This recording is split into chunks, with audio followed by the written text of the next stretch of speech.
Damos gracias a Dios por la oportunidad que nos da de transmitir su palabra a través de este medio.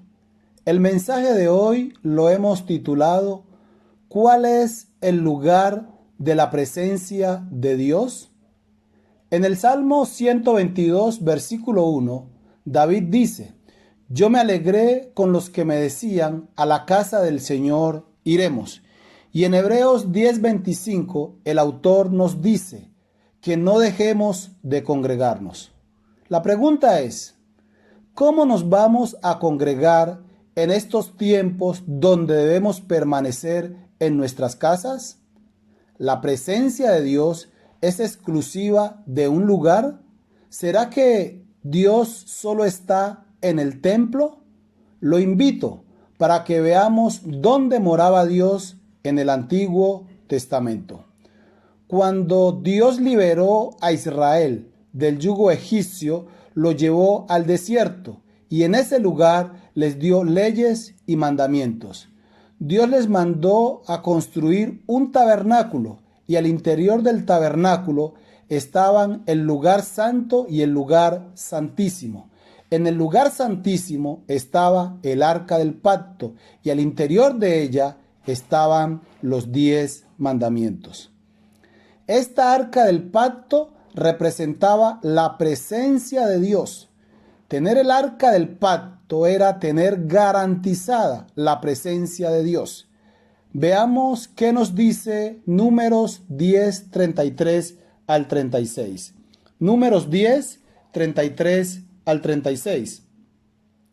Así partieron del monte de Jehová camino de 3 días, y el arca del pacto de Jehová fue delante de ellos camino de 3 días, buscándoles lugar de descanso. Y la nube de Jehová iba sobre ellos de día, desde que salieron del campamento. Cuando el arca se movía, Moisés decía: Levántate, oh Jehová, y sean dispersados tus enemigos, y huyan de tu presencia los que te aborrecen. Y cuando ella se detenía, decía: Vuelve, oh Jehová, a los millares de Israel. Aquí se expone que el arca del pacto iba delante del pueblo de Israel, que el arca les buscaba lugar de descanso. Cuando el arca se movía, Moisés le pedía al Señor que hiciera huir a sus enemigos.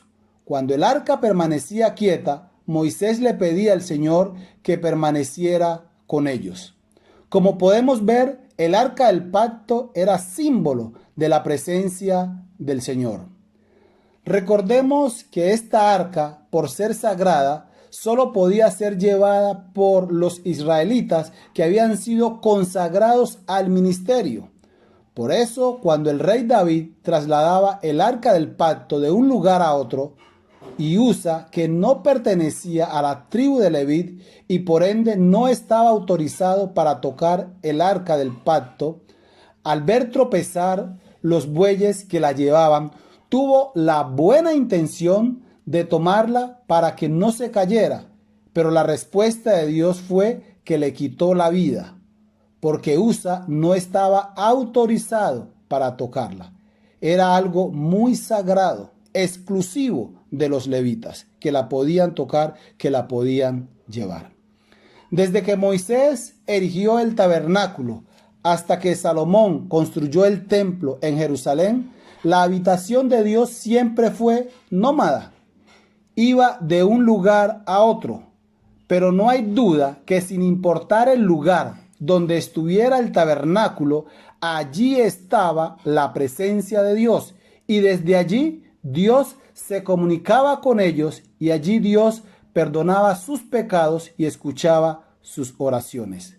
No importa si estamos en la iglesia, la casa, en la cárcel, en una cueva, en cualquier lugar, si en verdad creemos y obedecemos a Dios, su presencia estará con nosotros, va a permanecer con nosotros. Lo importante es que nosotros le temamos y le obedezcamos. 500 años después de que Moisés erigiera el tabernáculo, Salomón construye el templo del Señor en Jerusalén. ¿Por qué en Jerusalén? Porque ese fue el lugar que el Señor escogió de todas las tribus de Israel para habitar en medio de su pueblo.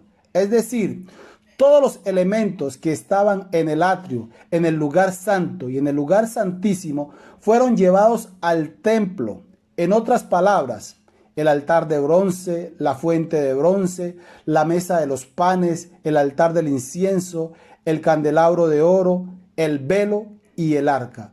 Todo esto que representaba la presencia de Dios y que había estado con los israelitas por aproximadamente 500 años, bien fuera en el desierto o en cualquier otro lugar en la tierra prometida, iba a permanecer fijo en un solo lugar.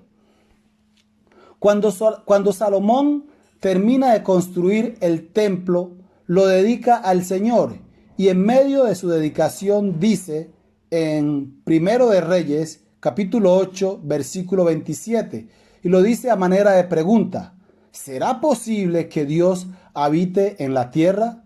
Si los cielos de los cielos, que son altos y profundos, no te pueden contener, cuánto menos esta casa que yo he construido. Sin embargo, tú atenderás a la oración de tu pueblo, a la oración de tu siervo, que te elevo hoy en este lugar.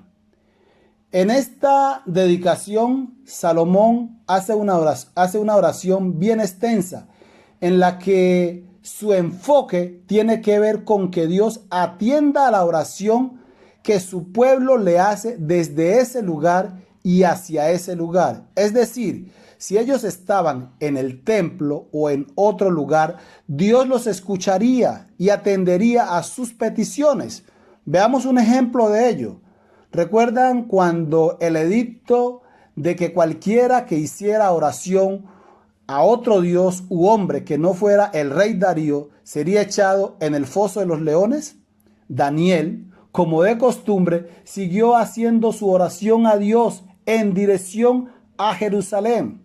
Se deja ver que Daniel conocía esta petición o esta oración que hizo Salomón el día que dedicó el templo al Señor. Porque esa fue la petición de Salomón, que Dios atendiera a su pueblo desde ese lugar, porque Dios había prometido que su presencia iba a estar allí en medio de ellos. Bien fuera que estuvieran ellos ahí o en cualquier otro lugar y que elevaran sus oraciones a Dios en dirección a ese templo, a esa casa que él había construido, Dios los escuchara. El templo es construido en Jerusalén y todo Israel va a adorar a Dios durante cerca de 400 años. Es decir, todo Israel se dirige a Jerusalén, allá donde había sido construido el templo. Desde que Salomón lo construyó hasta que Nabucodonosor lo destruyó y fue llevado cautivo a Judá, el templo permaneció allí. Porque cuando ellos fueron liberados del cautiverio en Babilonia, regresan a Jerusalén y Zorobabel y Salatiel reconstruyen el templo. Entonces, podemos mirar cómo este templo duró aproximadamente 400 años desde que Salomón lo construye hasta que viene el rey Nabucodonosor, se lleva a los judíos y destruye el templo. Cuando ellos ya pasan el cautiverio, aproximadamente 70 años, regresan nuevamente a Jerusalén. Zorobabel y Salatiel lo vuelven a reconstruir. Y así permaneció el templo después de que fue reconstruido hasta que el Señor vino y en el año 70 después de Cristo nuevamente fue destruido el templo. Cuando el Señor Jesús inició su ministerio en la tierra, tuvo un encuentro con una mujer samaritana. Y yo quiero que veamos parte del diálogo que él tuvo con esta mujer. Y parte de este diálogo lo vamos a mirar en Juan, capítulo 4, versículos 20 al 24, que dice la mujer: nuestros padres adoraron en este monte, y vosotros decís que en Jerusalén es el lugar donde se debe adorar. Jesús le dijo: mujer, créeme que la hora viene cuando ni en este monte ni en Jerusalén adoraréis al Padre. Vosotros adoráis lo que no sabéis. Nosotros adoramos lo que sabemos, porque la salvación viene de los judíos. Mas la hora viene, y ahora es, cuando los verdaderos adoradores adorarán al Padre en espíritu y en verdad, porque también el Padre tales adoradores busca que le adoren. Dios es espíritu, y los que le adoran en espíritu y en verdad es necesario que adoren. Bueno, aquí hay algunos versículos para analizar. Y lo primero que miramos, que esta mujer es samaritana. Y cuando ella dice, nuestros padres adoraron en este monte, ¿quiénes fueron sus padres? Los samaritanos adoraron en ese monte. ¿Cuándo adoraron en ese monte o desde cuándo? Recordemos que cuando Israel se divide, Israel era una sola nación y se divide en dos naciones. Estamos hablando de una nación, 12 tribus, y se dividen y quedan 10 tribus hacia el norte y 2 tribus hacia el sur. El rey Jeroboam, que era quien gobernaba las 10 tribus, tuvo temor de que cuando fueran las fiestas solemnes en Israel y que el pueblo de Israel subiera a Jerusalén, que era el lugar que, como estamos mirando, donde se había construido el templo, donde todo Israel debería ir. Entonces Jeroboam tenía temor que todo Israel, al subir allá, pudiera dedicarse a seguir a Roboam, que era el otro rey, el rey de Judá, y lo mataran a él y lo dejaran tirado. Entonces, como él tuvo temor de esto, lo que hizo fue construir en Samaria, que era la capital, en Siquem, construir altares para adorar ídolos. Después de haber tenido consejo, haber reunido a sus consejeros, lo que estoy diciendo lo encontramos en Primero de Reyes, capítulo 12, versículos 25 al 33. Ahí usted puede mirar la historia completa. Entonces, él por temor llevó la adoración, pero era una adoración que no había sido autorizada por Dios, que era totalmente ilegal y que el temor de él fue ese. Entonces, para que Israel no subiera, sino que se quedaran, estableció un lugar de culto allá, pero eso era totalmente ilegal. Y esto permaneció cerca de, diríamos, 900 años, 800 años y pico, sí, como 900 años, permaneció esto allí hasta cuando vino el Señor Jesús, en el monte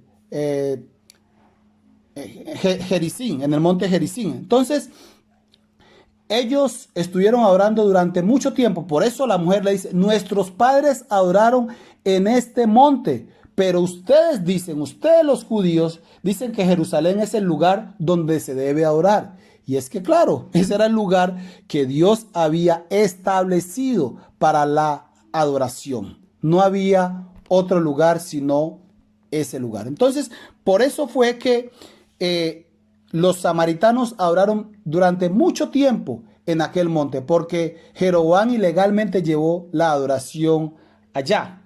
Pero sigamos el diálogo. Después de que la mujer le dice esto, Jesús le dice en el versículo 21, mujer, créeme que la hora viene cuando ni en este monte ni en Jerusalén adoraréis al Padre. Va a venir el día y está cerca.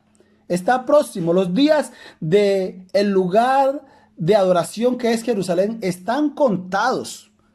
La hora viene y ahora es. ¿Cuándo sería? Cuando el Señor Jesús muriera en la cruz. Allí, a partir de ese instante, la adoración hacia Dios sería única y exclusivamente a través de Jesús. Ya no sería más a través del templo y de todo lo que se hacía, los sacrificios que se daban allí, sino que iba a ser únicamente a través del Señor Jesús. Y una señal contundente que Dios mandó, que ya no era más a través del templo fue que el velo del templo se rasgó.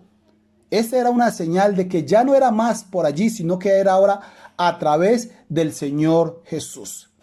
Entonces para ellos la presencia de Dios estaba en el templo. Y Jesús dice, mujer, créeme que va a venir la hora cuando ni en este monte ni en Jerusalén adoraréis al Padre. El Señor Jesús estaba descalificando ya estos lugares y sería próximo el tiempo cuando esto ocurriría. Y como dije, tenía los días contados una vez que el Señor Jesús muriera. Sigue diciendo en el versículo 22, vosotros adoráis lo que no sabéis, nosotros adoramos lo que sabemos, porque la salvación viene de los judíos. La religión de los samaritanos era inventada por ellos mismos.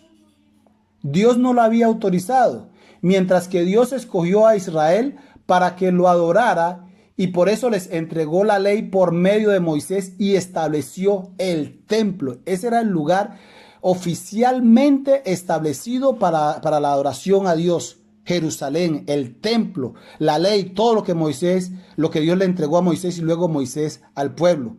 Por eso les dice, vosotros adoráis lo que no sabéis, ustedes no saben lo que adoran. Esto es algo que ha venido por mucho tiempo, pero no tuvo su origen en Dios. Versículo 23 dice, mas la hora viene, dice Jesús, y ahora es cuando los verdaderos adoradores adorarán al Padre en espíritu y en verdad, porque también el Padre tales adoradores busca que le adoren. No más adoradores por medio de ritos y ceremonias. La hora es, dice Jesús, mas la hora viene y ahora es cuando los verdaderos adoradores. Entonces ya no va a ser más a través de ceremonias, de lo que se hacía en el templo, sino que va a venir la hora, el día, cuando los verdaderos adoradores van a adorar a Dios el Padre. Y esos verdaderos adoradores lo van a hacer a través del Señor Jesucristo, que iba a ser ofrecido y que iba a ser el intermediario. Por eso el versículo 24 dice, Dios es espíritu y los que le adoran en espíritu y en verdad es necesario que adoren. Dios es espíritu, es omnipresente, no está exclusivo en un lugar. No se puede limitar al templo de que va a estar allí. Él es espíritu, está en cualquier parte. Entonces no está limitado a un lugar. Los verdaderos adoradores lo van a adorar donde quiera que ellos estén. No importa el lugar donde estén. Lo van a adorar porque Dios es espíritu y allá se va a encontrar. En una cueva, en la cárcel, en la casa, debajo del agua, en un submarino, en un avión, donde quiera que usted vaya, va a encontrar a Dios porque Dios es espíritu. Y los verdaderos adoradores, aquellos que le conocen, lo van a adorar porque le conocen y Él se deja encontrar de ellos. ¿Qué podemos aprender de lo que hemos visto hasta ahora para ir concluyendo? 1. La presencia de Dios no es exclusiva de un lugar. Hoy, la presencia de Dios está en la persona de Jesús. Tener a Jesús es tener la presencia de Dios garantizada.